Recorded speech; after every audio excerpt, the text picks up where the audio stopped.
आज का टॉपिक है चार्टर एक्ट ऑफ 1813। ठीक। चार्टर एक्ट 1813 को पढ़ने से पहले हम ये जानेंगे कि आखिर ये क्यों आया, इसका बैकग्राउंड क्या है। बैकग्राउंड में जब हम जाते हैं तो हमारे पास दो मेजर चीजें आती हैं। First one is Napoleon Bonaparte's continental system.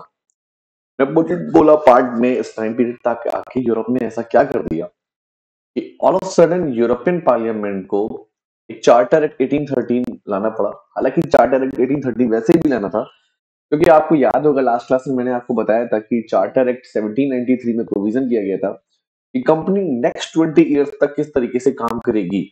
तो 1813 में चार्टर एक्ट तो आना ही था, लेकिन नेपोलियन बोनापार्ट का इसमें क्या इनपुट है वो हमें देखना होगा यहाँ पे। ठीक है, तो ये रहे हमारे नेपोलियन बोनापार्ट। इन्होंने क्या किया देखते हैं जरा।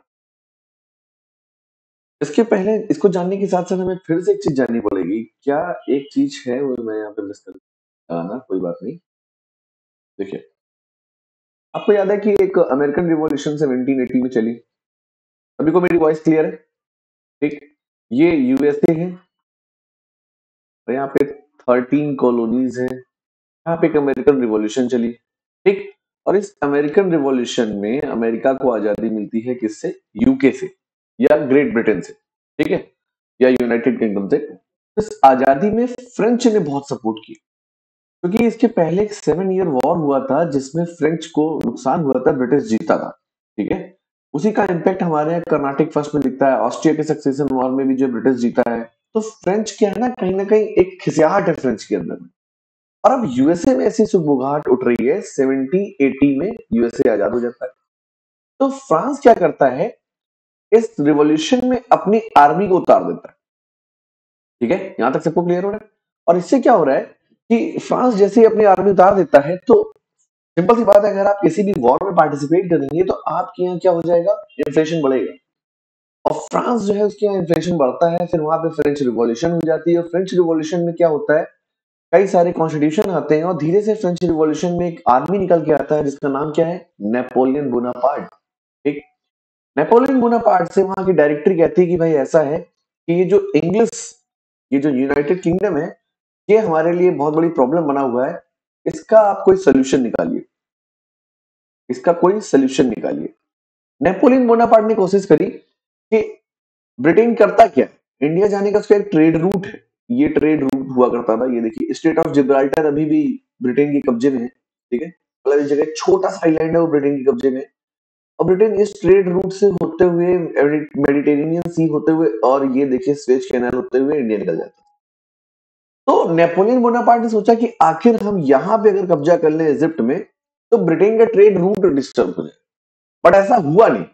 और उधर से उसने टीपू सुल्तान की भी हेल्प लेने की कोशिश की थी, लेकिन ऐसा हुआ नहीं। इजिप्ट में नेपोलियन बोनापार्ट को हार का सामना करना पड़ा। अब नेपोलियन बोनापार्ट के पास क्या सोल्यूशन बचा? बोनापार्ट ने सोचा कि ऐसा करते हैं कि भाई आप जो प्रोडक्ट्स हैं, यूरोपियन प्रोडक्ट्स हैं, ब्रिटिश इंडियन प्रोडक्ट्स हैं या एशियन प्रोडक्ट्स हैं, उनको लेके आते हैं। मर्केंटाइल फेज चल रहा है, उसका लास्ट स्टेज चल रहा है। ठीक है, कल मैंने आपको मर्केंटाइल फेज बताया था पिछले वीडियो में, तो आपको याद है। ठीक है, तो बोनापार्ट ने सोचा कि आखिर आप इस ट्रेड रूट से जाते हैं, एशियन प्रोडक्ट्स लेके जाते हैं यहाँ पे ऐसे ब्रिटेन में, और फिर ब्रिटेन के थ्रू जो है पूरे यूरोप में डंप कर देते हैं, इसको बेच देते हैं। ठीक। तो ये ट्रेड रूट तो वो डिस्टर्ब नहीं कर पाया। तो उसने क्या किया, उसने सोचा एक नया काम करते हैं। और नया काम ये करते हैं कि यूके जो प्रोडक्ट यूरोप में बेचता है ना, यूके करता क्या है, एशिया का प्रोडक्ट यूरोप में बेचता है। तो हम एक काम कर देते हैं, हम काम ये कर देते हैं कि ये जो हमारा यूरोप है, ये जो इंग्लिश चैनल से ब्रिटेन से अलग हुआ है, इस पूरे के पूरे यूरोप को हम क्या कर देते हैं? ब्लॉक कर देते हैं। ऐसे ब्लॉक कर देते हैं।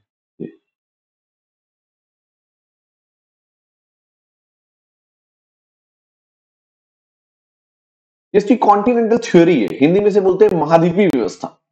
कॉन्टिनेंटल थ्योरी जो नेपोलियन बोनापार्ट की है, नेपोलियन बोनापार्ट की कॉन्टिनेंटल थ्योरी क्या कह रही है कि भाई कोई भी यूरोपियन कंपनी, यूरोपियन कंट्री अगर यूके से ट्रेड करती है तो उसको हमारे वॉर का सामना करना पड़ेगा। और देखिए उसने क्या किया इस तरीके से, ये जो यूरोप आपको दिख रहा होगा, आपकी अपनी स्क्रीन पे यूरोप दिख रहा होगा, तो यूरोप को देखिए उसने क्या किया है कि अलग अलग तरीके से क्लासिफाई किया। ये देखिए, है ना। ये जो आपको दिख रहा है, ये किंगडम ऑफ स्पेन, ये डिपेंडेंट स्टेट है, मतलब ये फ्रेंच के कब्जे में तो नहीं आया, पर ये फ्रांस की बातों को मानना पड़ता है। जैसे मान लीजिए कि सपोजिंगली चाइना की धाक चलती है ना, चाइना की बात को जो है लाओस, कंबोडिया, वियतनाम वगैरह काट नहीं सकते, इतनी उनकी दम नहीं। तो ये डिपेंडेंट स्टेट है किसके ऊपर? फ्रेंच के ऊपर। इंडिपेंडेंट नहीं है लेकिन फ्रेंच के ऊपर डिपेंडेंट है, लेकिन यहाँ पे किंगडम चल रहा है। जैसे ये देखिए, ये स्पेन का दिख गया आपको, फिर ये यहाँ पे देखिए स्टेट दिख रहा है ना, तो नहीं आ रहा आपको। और फिर क्या है, सीधे फ्रेंच एम्पायर, जहां जहां ग्रीन ग्रीन आपको दिख रहा है वो पूरा पूरा फ्रेंच एम्पायर है, ठीक है। और यहाँ जहां आपको पर्पल दिख रहा है, the war of Napoleon, Napoleon यहाँ पे वॉर तक इन सबसे वॉर कर रहा है, इनसे झगड़ा चल रहा है। तो इन सभी कंट्रीज को उसने एक रूल दे दिया कि भैया अगर आप ब्रिटेन से रिलेशन रखते हैं तो आपको हमारी जो है कॉन्टिनेंटल थ्योरी का सामना करना पड़ेगा और आपको ट्रेड करने से रोका जाएगा। पर कुल मिलाकर अगर आप ब्रिटेन से ट्रेड कर रहे हैं, है ना, यहाँ से भाई ब्रिटिश तो अपना प्रोडक्ट लेके जा रहा है, अगर आप यहाँ पे ट्रेड कर रहे हैं, ब्रिटिश से ट्रेड कर रहे हैं, तो फिर आपको हमारे वॉर का सामना करना पड़ेगा, सीधी सी बात है। तो ये कॉन्टिनेंटल थ्योरी है ना। भाई अल्टीमेटली आप प्रोडक्ट लाके बेचते कहाँ? यूरोप में बेचते हो, हमने यूरोप को ही लॉक कर दिया। खैर वो जो हम लोग वर्ल्ड हिस्ट्री देखेंगे तो वहां जानेंगे कि आखिर नेपोलियन बोनापार्ट की कॉन्टिनेंटल थ्योरी जो है कैसे टूटी। भाई सिंपल सी बात है, ब्लैक मार्केटिंग तो होगी ही होगी, और स्कार्सिटी जब इस स्टेट, इस एरिया में आएगी तो कहीं ना कहीं नेपोलियन के अगेंस्ट जो है एक रिवोल्यूशन जैसी चीजें उठेंगी, तो वो वर्ल्ड हिस्ट्री का पार्ट है। आई होप आप लोगों को ये क्लियर हो गया होगा, ये पॉइंट सबको क्लियर हो गया कि कॉन्टिनेंटल थ्योरी क्या है। अब बात आती है कि कॉन्टिनेंटल थ्योरी तो नेपोलियन बोनापार्ट ने दी, तो ब्रिटेन क्या करना चाहता है? अब इसका इम्पैक्ट ब्रिटेन के ऊपर क्या पड़ेगा, है ना, कि जो कॉन्टिनेंटल थ्योरी जो दे रहा है नेपोलियन बोनापार्ट, तो उसके पास, ब्रिटेन के पास क्या सोल्यूशन है ना। तो सोल्यूशन कुछ समझ में नहीं आ रहा है। देखिए सीधी सी बात है, यूएसए हाथ से निकल चुका है, ठीक। तो सोल्यूशन ये होता है कि ब्रिटेन की जो पार्लियामेंट है, उस पार्लियामेंट पे, ब्रिटिश पार्लियामेंट के ऊपर ब्रिटेन की जो अपोजिशन है ना, उस अपोजिशन के ऊपर जो है उन कंपनियों ने प्रेशर बनाना चालू किया, या उन कंपनियों ने अपोजिशन को फंडिंग करना चालू की जिनको अभी तक एशिया में ट्रेड करने का राइट नहीं था। क्यों? 1600 में कंपनी को एक चार्टर मिलता है, the governor and the company of merchant of London trading into east Indies. इस कंपनी का नाम बाद में लगभग 1718 तक आते United company of merchant of London trading into east Indies हो जाता है। और इस चार्टर से, 1813 के चार्टर से ही इस कंपनी का नाम पड़ जाएगा क्या? East India company. ये याद रखिएगा, ऑब्जेक्टिव क्वेश्चन के लिए याद आएगा कि 1813 में कंपनी का नाम ईस्ट इंडिया कंपनी है ना। तो ये जो चार्टर था वो कंपनी को ट्रेड मोनोपोली दे रखा था। तो क्या कर रहा है कि सिर्फ और सिर्फ ईस्ट इंडिया कंपनी यहाँ ट्रेड कर सकती है, कहां पे? इंडिया में जाके या ईस्ट में जाके। तो अब क्या हो गया, नेपोलियन बोनापार्ट की जो कॉन्टिनेंटल थ्योरी आ रही है, कॉन्टिनेंटल थ्योरी प्रेशर बना रही है ब्रिटिश पार्लियामेंट के ऊपर। ब्रिटिश पार्लियामेंट के ऊपर प्रेशर कौन बना रहा है? अपोजिशन प्रेशर बना रहा है। और अपोजिशन को ऐसे प्रेशर बना रहा है कि अपोजिशन के ऊपर कोई फंड दे रहा है, वो कह रहा है कि भाई हमारी भी कंपनी को जाने का राइट मिले, क्योंकि हम तो यूरोप में एंटर कर नहीं सकते हैं। अमेरिका के अलग एक इशू चल रहा है, अमेरिका लेसर-फेयर के कॉन्सेप्ट पे चल रहा है। अभी मैं आगे आपको लेसर-फेयर बताऊं, ठीक। लेसर-फेयर मतलब कुल मिलाकर डिमांड एंड सप्लाई के रूल पे चल रहा है। वो तो जिसको सही मिल, जहां से सस्ता मिलेगा वहां से खरीदेगा, जहां से महंगा मिलेगा वहां जाके बेचेगा। तो वो तो डिमांड एंड सप्लाई के रूल के हिसाब से यूरोप से ट्रेड कर रहा है। तो हमको जो ट्रेड मोनोपोली चाहिए, मतलब ये जो आपने ईस्ट इंडिया कंपनी की ट्रेड मोनोपोली को कुछ खत्म करिए। अब देखिए सिंपल सी बात है कि एक कंपनी जिसने इतना बड़ा एम्पायर बनाया, ये देखिए कितना बड़ा एम्पायर है ना। ये देखिए इंग्लैंड के एम्पायर को बहुत बड़ा एम्पायर बनाया ईस्ट इंडिया कंपनी ने। लगभग ईस्ट इंडिया कंपनी का अगर एम्पायर की हम लोग बात करते हैं तो कंपनी का एम्पायर लगभग ये मान के चलिए ये यहाँ से इतना है ना। तो बाकी ब्रिटिश इंपीरियलिज्म चल रहा है। ब्रिटिश इंपीरियलिज्म चला कैसे? देखिए कि यूनाइटेड किंगडम के लोगों को ऐसा मानना था कि जो नेवल सुप्रीमेसी है वो अनचैलेंज्ड है, हमारी नेवल सुप्रीमेसी को कोई चैलेंज नहीं कर सकता। और ऐसा उन्होंने करके भी दिखाई। इसीलिए बोला जाता है कि ब्रिटेन के साम्राज्य का भी सूर्यास्त ही नहीं होता। जब यहाँ पे सनराइज होगा तो यहाँ पे नाइट होगी, और जब यहाँ पे सनराइज होगा तो यहाँ पे नाइट होगी। सनराइज तो रहेगा, है ना। तो उसने क्या किया, पूरे के पूरे वर्ल्ड को एक वर्कशॉप बना दिया, है ना। पूरे के पूरे वर्ल्ड को एक वर्कशॉप बना दिया। तो लेसर-फेयर का जो कंसेप्ट है एडम स्मिथ ने दिया ब्रिटेन में, ठीक है। और लेसर-फेयर का कंसेप्ट एडम स्मिथ ने बहुत पहले दे दिया था। इसका इंपैक्ट जो है ब्रिटिश इंडिया एक्ट में भी दिखने लगा था कि डिमांड उठी थी कि आप जो है भाई बाकी सारी कंपनीज को भी जो है राइट दीजिए। लेकिन ब्रिटिश पार्लियामेंट ने ऐसा सोचा नहीं। लेकिन हाँ, लेसेस फेयर का मतलब होता है अर्थव्यवस्था को बंधनों से मुक्त कर दो। मतलब गवर्नमेंट का कोई भी इंटरवीन नहीं होना चाहिए बिजनेस पे। मतलब गवर्नमेंट डिसाइड नहीं करेगी कौन सी कंपनी कहां ट्रेड करेगी, कौन सी कंपनी कहां ट्रेड नहीं करेगी। ये जो है एडम स्मिथ बता रहा है, कहां के लिए? यूनाइटेड किंगडम के लिए बता रहा है। लेकिन ये इकोनॉमिकल कॉन्सेप्ट है, डिमांड एंड सप्लाई का कॉन्सेप्ट है। लेसेस फेयर से डिमांड एंड सप्लाई का कॉन्सेप्ट निकल गया। दी वेल्थ ऑफ द नेशन उसकी बुक का नाम था, और वहां से कॉन्सेप्ट निकल के आता है डिमांड एंड सप्लाई का। तो ये कहता है कि जहां पे हमको ज्यादा रेट मिलेगा, वहां जहां से हमको सस्ता मिलेगा वहां से हम खरीदेंगे, जहां से हमको महंगा मिलेगा वहां हम बेचेंगे। ये लेसेस फेयर कह रहा है। डिमांड एंड सप्लाई कह रहा है कि मार्केट में अगर सप्लाई ज्यादा है और डिमांड कम है तो रेट डाउन हो जाएगा, अगर डिमांड ज्यादा है और सप्लाई कम है तो रेट हाई हो जाएगा। तो डिमांड एंड सप्लाई ही कहीं ना कहीं लेसेस फेयर को इंटरलिंक कर रहा है ना।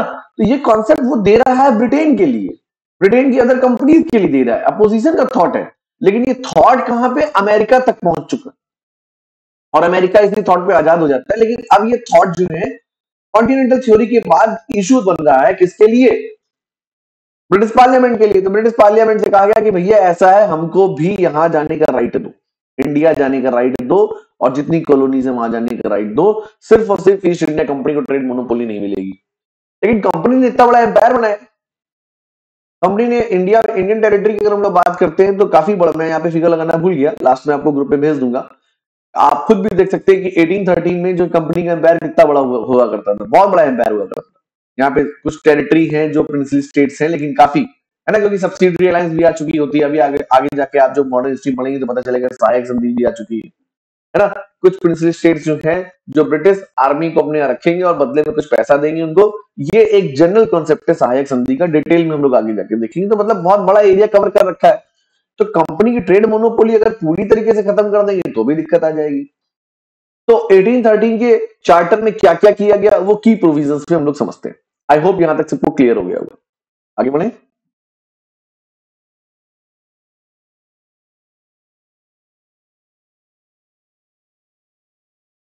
ठीक है, तो चार्टर की जो प्रोविजन है वो यही कह रहा है। देखिए हमने जहां अपनी बात छोड़ी वो बात आगे कंटिन्यू करते हैं। क्या कह रहा है? End of the trade monopoly. East India company की ट्रेड मोनोपोली खत्म कर दी जाएगी, लेकिन ट्रेडिंग वर्क नहीं खत्म किया जाएगा। फर्क है दोनों चीजों में। ट्रेड मोनोपोली खत्म करना और ट्रेडिंग वर्क को खत्म करना, दोनों में फर्क है। ट्रेडिंग वर्क खत्म मतलब कंपनी ट्रेड कर ही नहीं सकती। ये आगे जाके कहा देखिए 1833 के चार्टर में, 1813 के चार्टर में कहा गया कि कंपनी का ट्रेड मोनोपोली मतलब व्यापारिक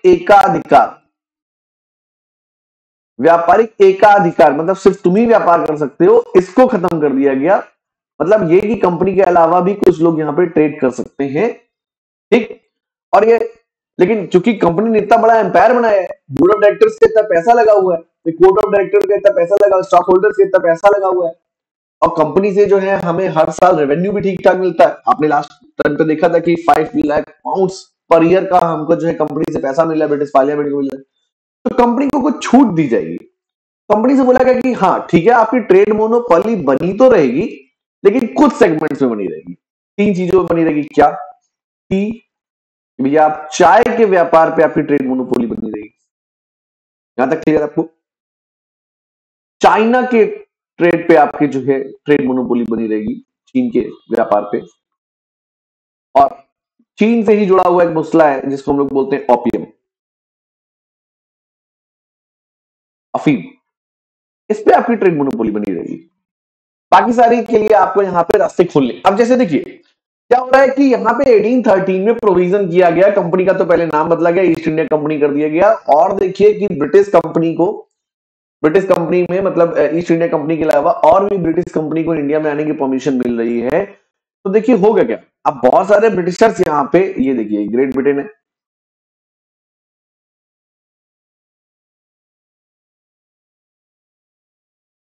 ये मान लीजिए यूके है, और ये इंडिया है।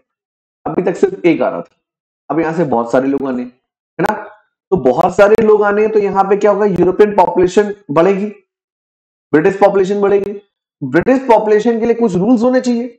अभी तक सारे रूल्स किसके हिसाब से चलते थे? इंडियंस के हिसाब से चलते थे।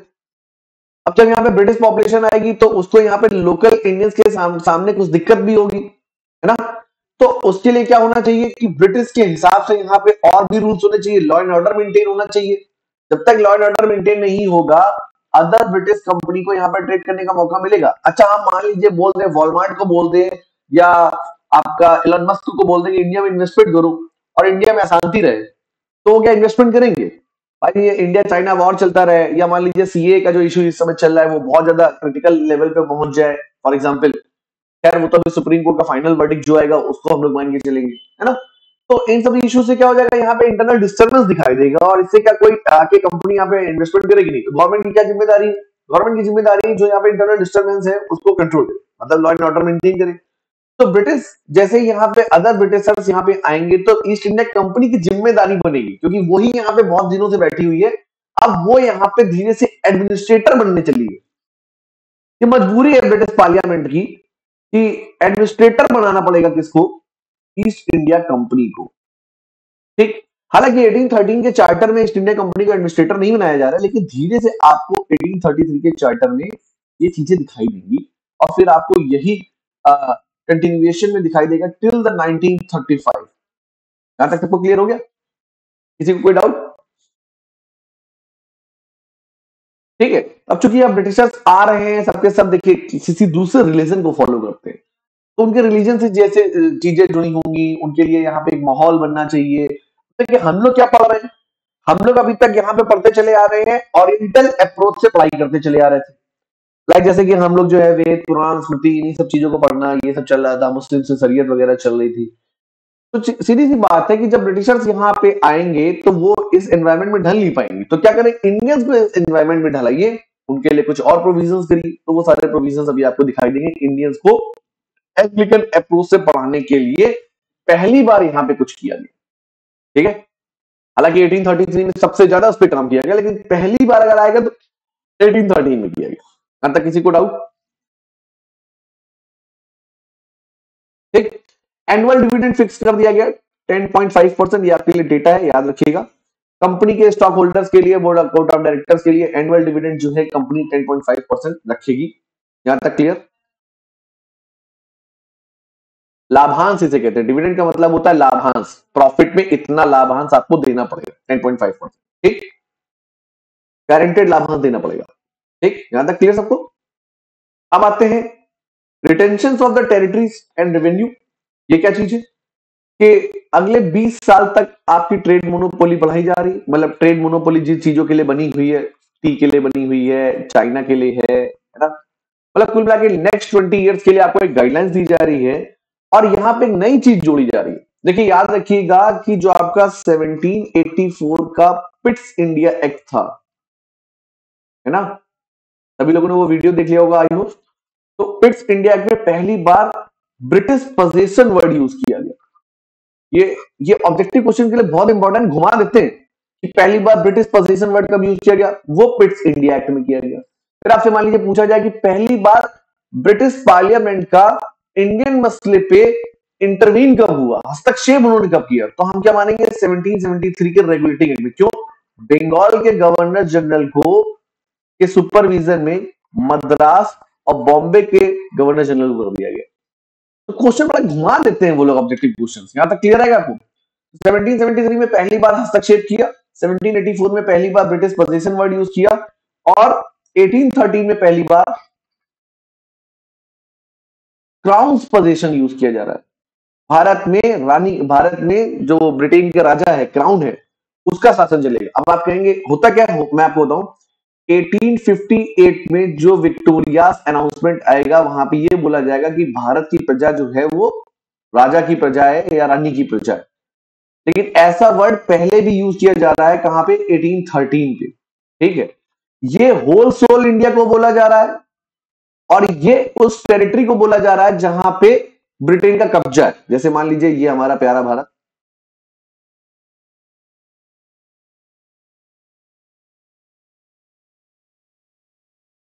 ठीक है, तो यहाँ बंगाल पे कब्जा है, मद्रास पे कब्जा है, यहाँ बॉम्बे पे कब्जा है, यहाँ पे अभी पंजाब पे कब्जा नहीं है। ठीक है, थोड़ा बहुत जगह सिंध भी कब्जा है, यहाँ पे छोटी मोटी जो रियासतें हैं उन पे जो है उनके रिलेशन है, कौन से?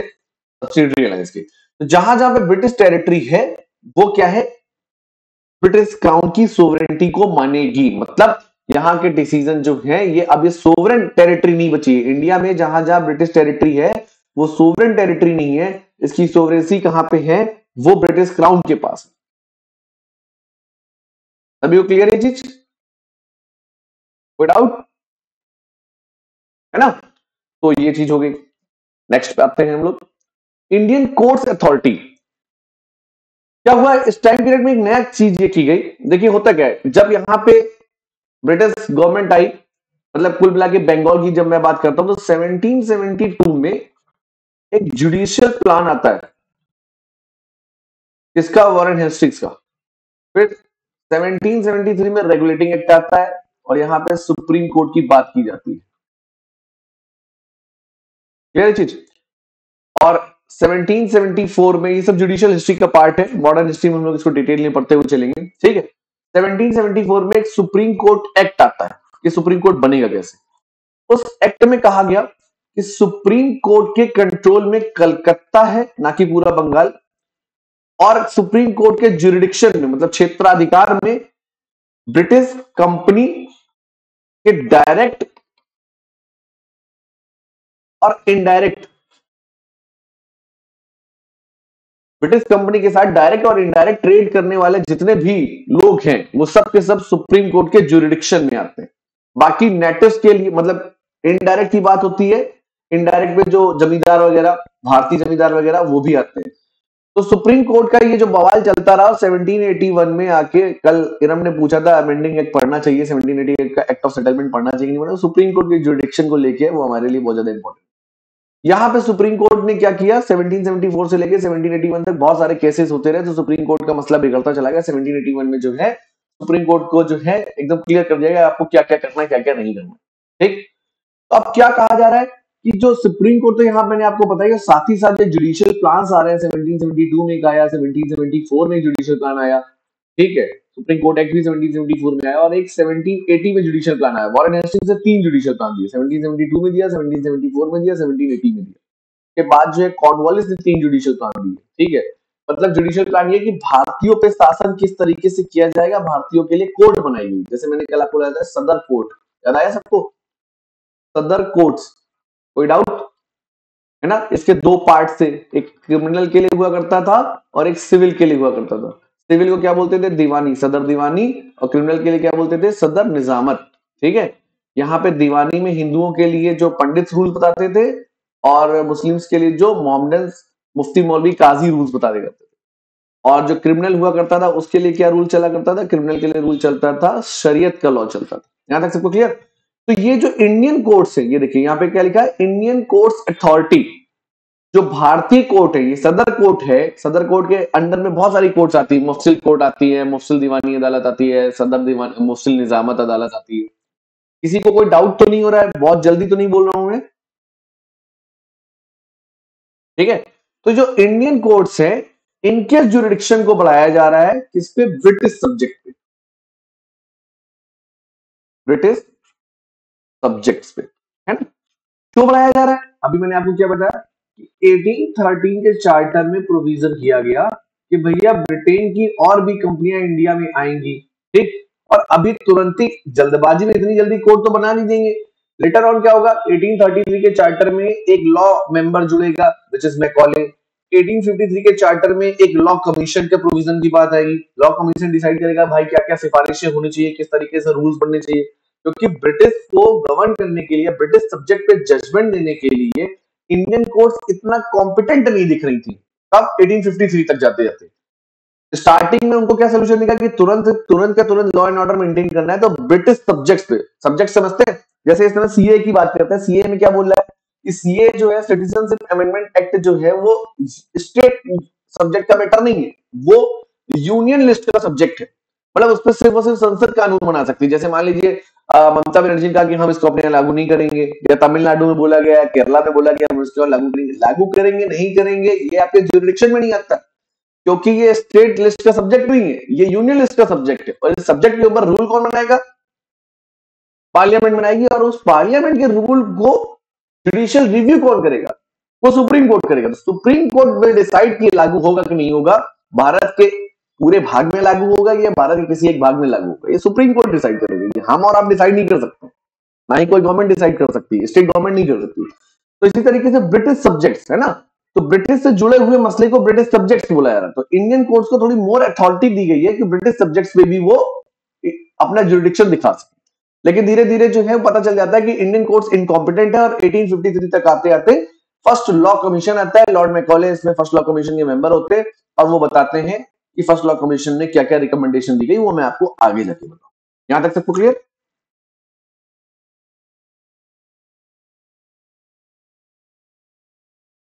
चलिए,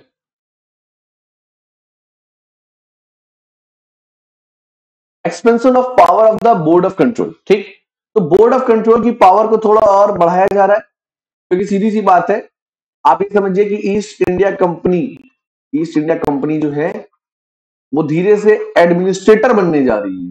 ठीक, और अब वो पॉलिटिकल डिसीजन ज्यादा लेगी, है ना।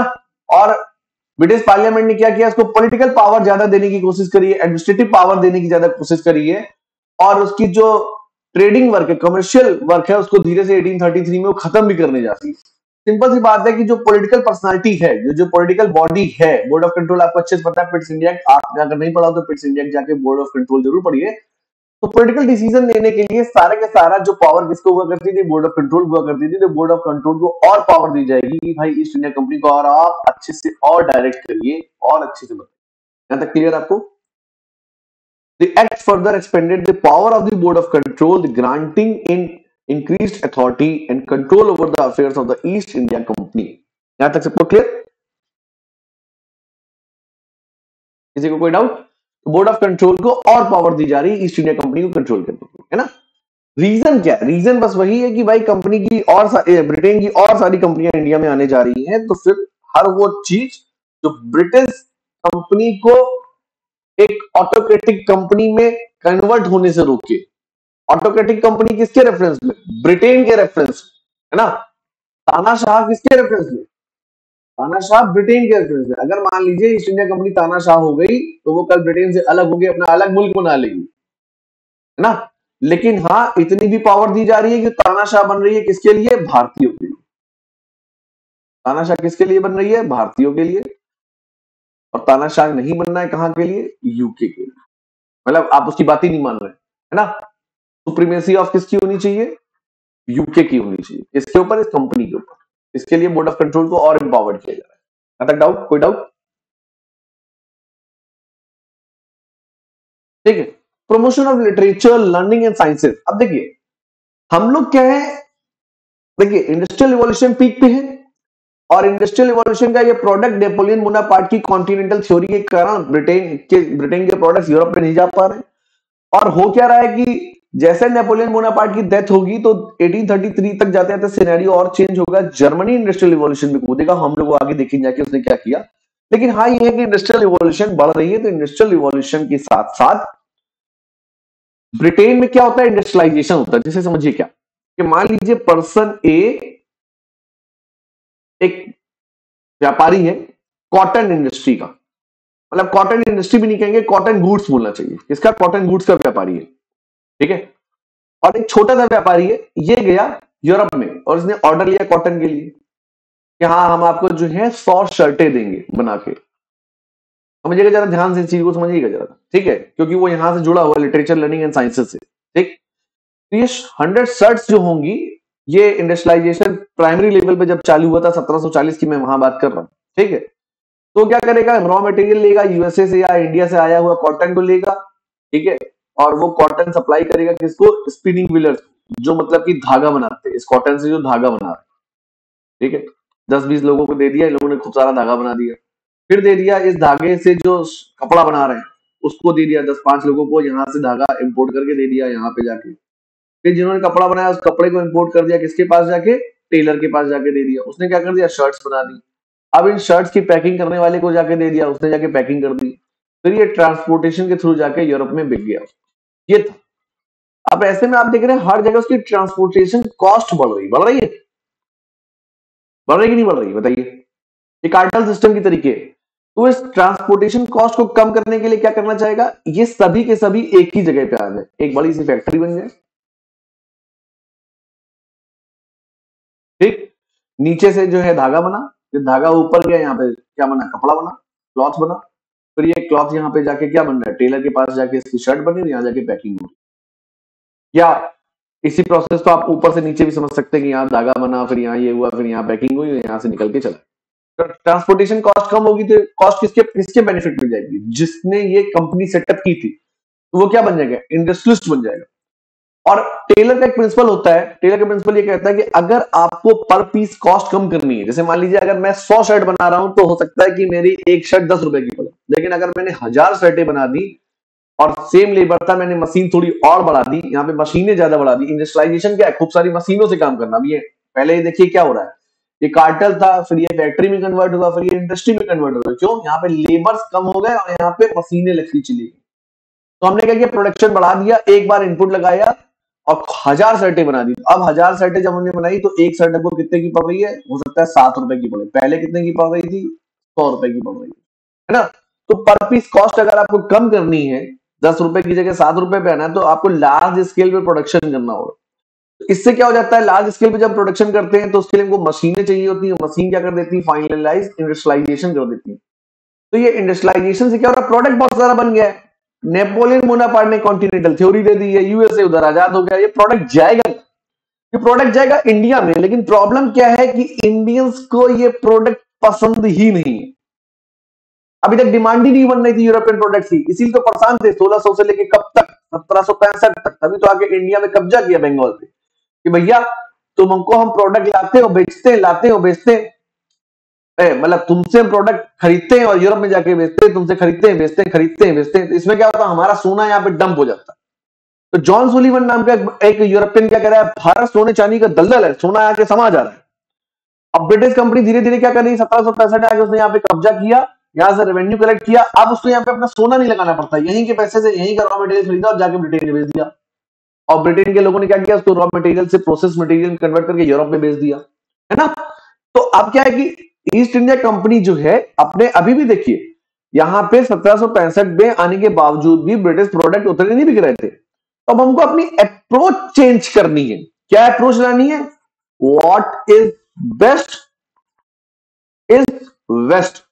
जो कुछ भी अच्छा है वो वेस्ट में है। वो कैसे होगा, जब हम वेस्ट के लिटरेचर को पढ़ेंगे, जब हमारे अंदर लर्निंग कैपेबिलिटी बढ़ेगी, जब साइंटिफिक अप्रोच को मानेंगे, है ना, कि पृथ्वी जो है वो सूर्य के चारों ओर घूमती है, ना कि सूर्य पृथ्वी के चारों ओर घूमता है। गैलीलियो याद करिए, कोपरनिकस को याद करिए, कोपरनिकस को फांसी दे दी गई थी, गैलीलियो ने जाके फिर से प्रूव कर दिया, है ना। तो जब हम इन सब चीजों को मानने लगेंगे तो होगा क्या, हम साइंटिफिक चीजों को मानने लगेंगे, तब हम जाके अपने धर्म से हटेंगे और अपने इन सब फालतू के जो दक्षिणानुसिया ऑर्थोडॉक्सी, ये तो मान लीजिए कि अब हम ये नहीं कहेंगे हमारे धर्मों में दक्षिणानुसिया ऑर्थोडॉक्सी है, दोनों मेजर रिलीजन में, लेकिन हम ये भी नहीं कह सकते कि इसमें दक्षिणानुसिया ऑर्थोडॉक्सी नहीं, है ना। तो इस टाइम पीरियड में 1813 में वो पीक पे थी, तो वो ये दक्षिणानुसिया ऑर्थोडॉक्सी खत्म होगी, तभी तो जाके what is best is waste के कॉन्सेप्ट को समझेंगे। और इसके लिए क्या किया गया, प्रमोशन किया जा रहा है, लिटरेचर को, लर्निंग को, साइंसेस को प्रमोट किया जा रहा है। यहां तक क्लियर आपको। तो इसके लिए क्या किया जाएगा कि भाई 1 लाख रुपए का बजट रखा जाएगा। 1813 में बोला गया कि 1 लाख रुपए का बजट रख दीजिए, किसके लिए, एंग्लिकन अप्रोच से इंडियंस को पढ़ाने के लिए। एंग्लिकन अप्रोच से इंडियंस को पढ़ाने के लिए 1 लाख रुपए का बजट रखिए। क्या पढ़ाएंगे, साइंस पढ़ाएंगे, लर्निंग पढ़ाएंगे, लिटरेचर पढ़ाएंगे। अब कैसे पढ़ाएंगे, किसको पढ़ाएंगे, ये 1813 में नहीं बताएगा। ये कौन डिसाइड करेगा, गवर्नर जनरल डिसाइड करेगा। गवर्नर जनरल लगातार डिसाइड कर रहा है, तब तक 1833 का चार्टर आ जाता है, गवर्नर जनरल डिसाइड ही नहीं कर पा रहा है। फिर 1833 के चार्टर में फिर से बोला जाता है कि भाई 1 लाख रुपए का बजट लो और पढ़ाओ, क्योंकि हमारे प्रोडक्ट्स को यहाँ पे बिकना जरूरी है। तो कैसे पढ़ाया जाएगा, तब मैकॉले कमेटी बनेगी 1833 के बाद, वो डिसाइड करेगी कैसे पढ़ाया, किसको पढ़ाया जाएगा, कैसे पढ़ाया जाएगा, वो डिसाइड करेगी। ठीक, तो 1833 के चार्टर में पहली बार promotion of literature, learning and sciences की बात की गई है और इसके लिए 1 लाख रुपए का बजट रखा गया। यहां तक सबको क्लियर।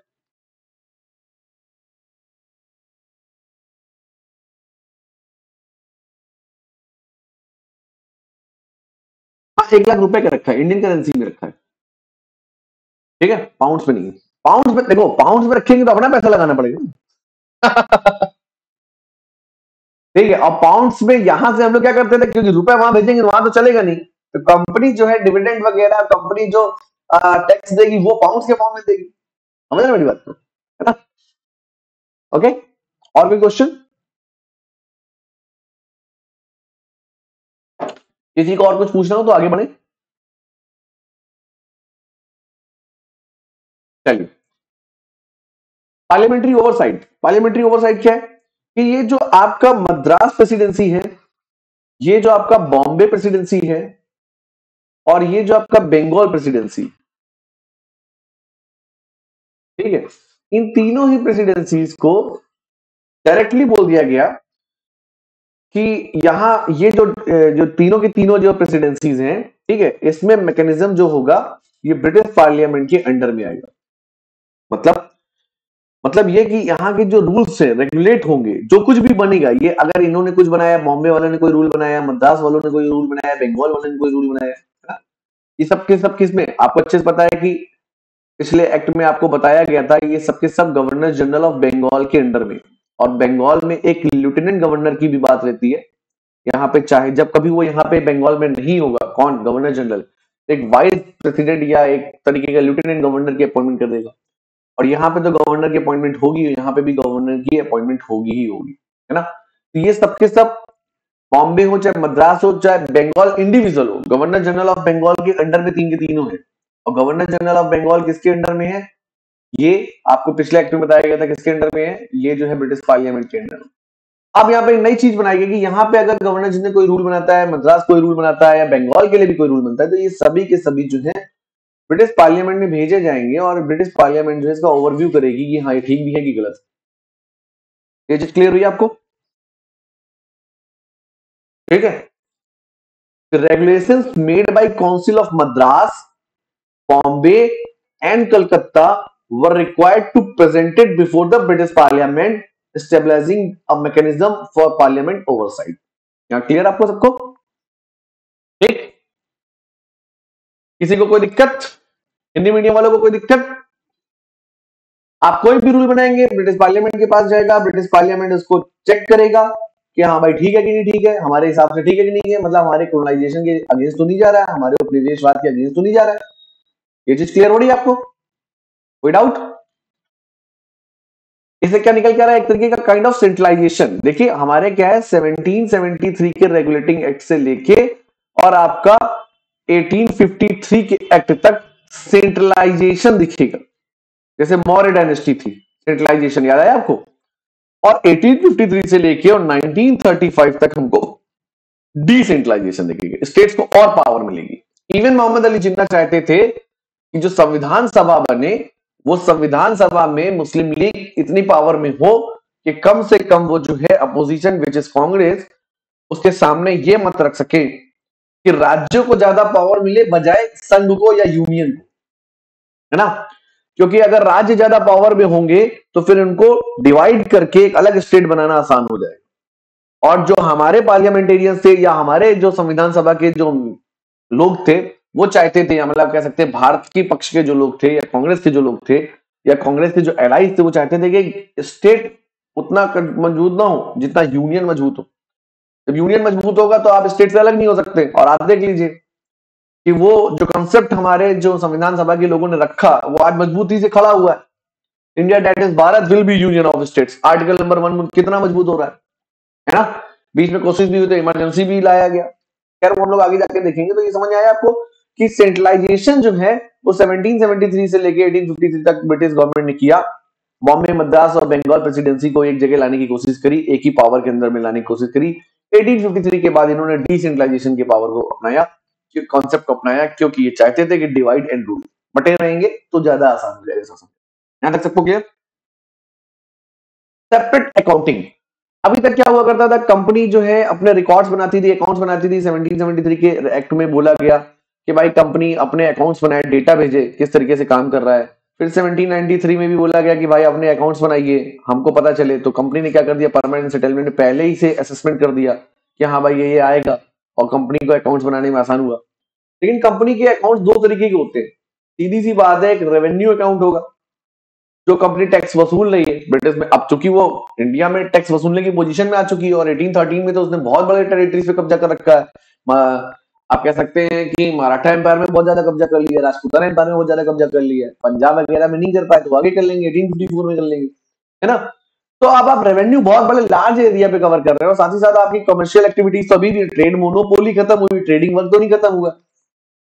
ठीक है, तो ट्रेड का अकाउंट और रेवेन्यू अकाउंट अभी तक वो एक साथ देते थे, उन्होंने कहा कि नहीं, आप सेपरेट अकाउंटिंग करेंगे, रेवेन्यू का अकाउंट अलग बनाएंगे और ट्रेड का अकाउंट अलग बनाएंगे।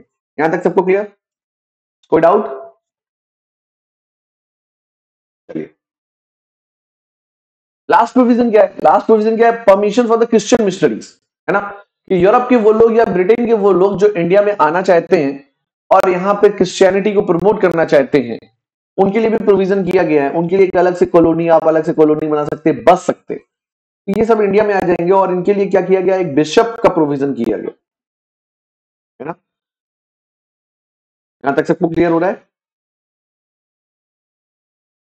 बिशप जो होता है एक रिलीजियस पर्सनालिटी होता है। जैसे हमारे अगर इंडिया की बात करते हैं तो नॉर्थ इंडिया का जो बिशप है, या जिसे हम लोग बोलते हैं, मुझे एग्जैक्टली वर्ड नहीं याद है, क्राइस्ट कॉलेज की वेबसाइट पे लिखा हुआ है,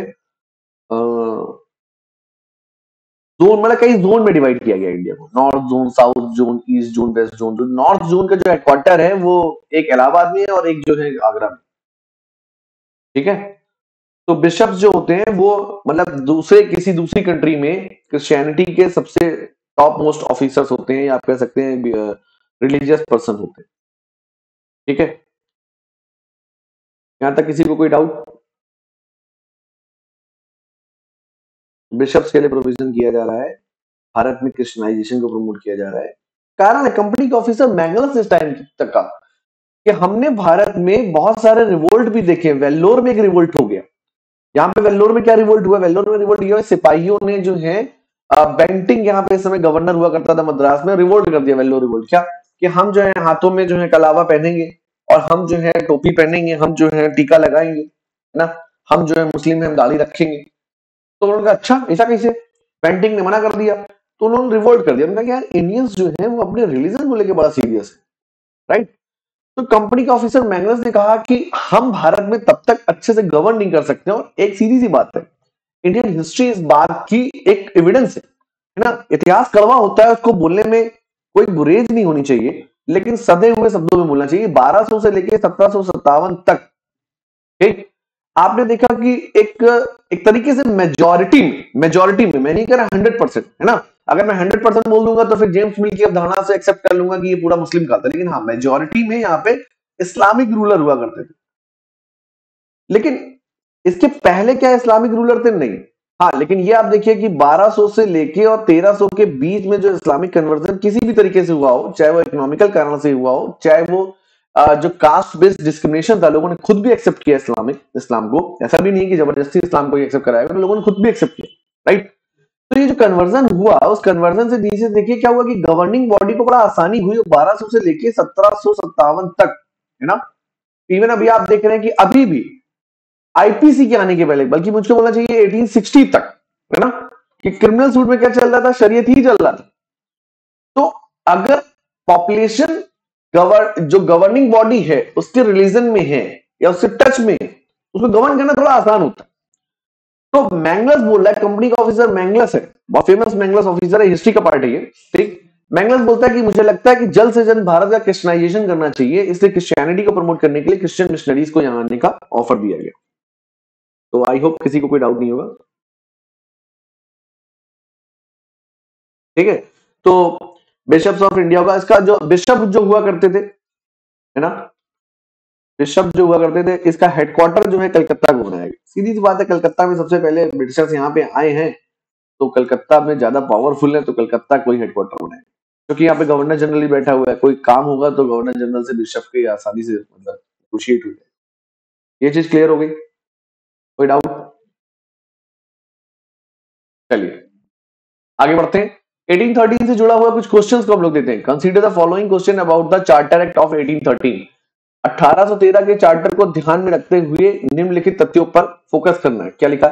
it completely ended the company state monopoly. कह रहा है कि क्या इसने कंपनी के व्यापारिक एकाधिकार को पूरी तरीके से खत्म कर दिया? बताइए, पूरी तरीके से खत्म कर दिया क्या? तो ये स्टेटमेंट ठीक नहीं है। फिर क्या कह रहा है? It empowered the local government to tax people subject to the jurisdiction of the supreme court. अभी मैंने आपको बताया था कि सुप्रीम कोर्ट के जुडिक्शन में जो सब्जेक्ट्स थे उसको लोकल गवर्नमेंट या लोकल कोर्ट्स भी देख सकते हैं। याद आया? तो ये स्टेटमेंट ठीक है, स्टेटमेंट करेक्ट है ये। तो इसका आंसर क्या हो जाएगा? Only B, right. ये यूपीएससी का आया हुआ क्वेश्चन है, ऐसे ही क्वेश्चन यूपीएससी पूछती है। ठीक है, आगे बढ़े। देखिए नेक्स्ट क्वेश्चन क्या कह रहा है। Which of the following is oblique are correct with respect to the Charter Act of 1813? ठीक है, क्या कह रहा है, पहला स्टेटमेंट देखते हैं। Permission was granted for Christian missionaries to enter India and promote their religion. Christian missionaries को भारत में आने की परमिशन दी गई और उनको अपने धर्म को प्रमोशन करने की परमिशन दी गई। क्या ये स्टेटमेंट ठीक है? सभी लोग बताएं। ठीक है, तो ये स्टेटमेंट ठीक मान लेते हैं। The Charter Act of 1813 laid the foundation of modern Indian education. क्या स्टेटमेंट ठीक है? 1813 के चार्टर एक्ट में भारत में आधुनिक शिक्षा व्यवस्था के लिए एक मील का पत्थर साबित हुआ। क्या ठीक है? ठीक है। For the first time companies constitutional position was defined and crowns control over the British east India company was established. पहली बार ब्रिटेन की जो टेरिटरी है, मतलब जो इंडिया ईस्ट इंडिया कंपनी की जो टेरिटरी है, उसको बोला गया क्राउन्स का ये रूल यहां पे चलेगा। तो क्या ये ठीक है? ठीक है, तो ये भी ठीक है, तो ऑल ऑफ दी एबव हो जाएगा। ठीक है, तो देखिए स्टेटमेंट वाइज कितना क्वेश्चन घुमाते हैं यूपीएससी। अभी आप लोगों ने तुरंत तुरंत पढ़ा तो आपको बड़ा आसान लग रहा है, हाँ हाँ हाँ हो जाए, है ना। अब आप भी सोचिए, जब आप पूरी पॉलिटी पढ़ लेंगे और आप कहां तक पढ़ लेंगे, आर्टिकल 370 पढ़ लेंगे, 312 पढ़ लेंगे, फंडामेंटल राइट्स पढ़ लेंगे, तब आप ये भूल जाएंगे। मल्टीपल रिवीजन बहुत जरूरी है, बहुत ज्यादा रिवीजन करना पड़ेगा आपको, राइट। ओके, चलिए नेक्स्ट क्वेश्चन देखते हैं। 2019 का आया हुआ क्वेश्चन है। Consider the following statement about the charter act of 1813। It ended the trade monopoly of east India company in India except for the trade off T and trade off China. Right और wrong? Right. ठीक। asserted the sovereignty of British Crown over the Indian territories held by the company। मतलब भारत के वो क्षेत्र जहां पे company का शासन है, अब वो सोवरेंटी ऑफ ब्रिटिश क्राउन के अंडर में आ जाएंगे। क्या ठीक है स्टेटमेंट? ध्यान से देखिए।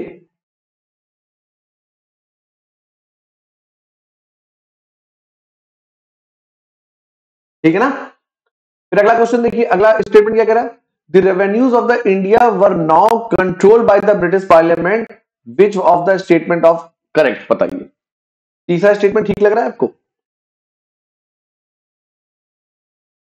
ध्यान से देखिए, तीसरा क्वेश्चन घुमा रहा है आपको। तीसरा स्टेटमेंट देखिए,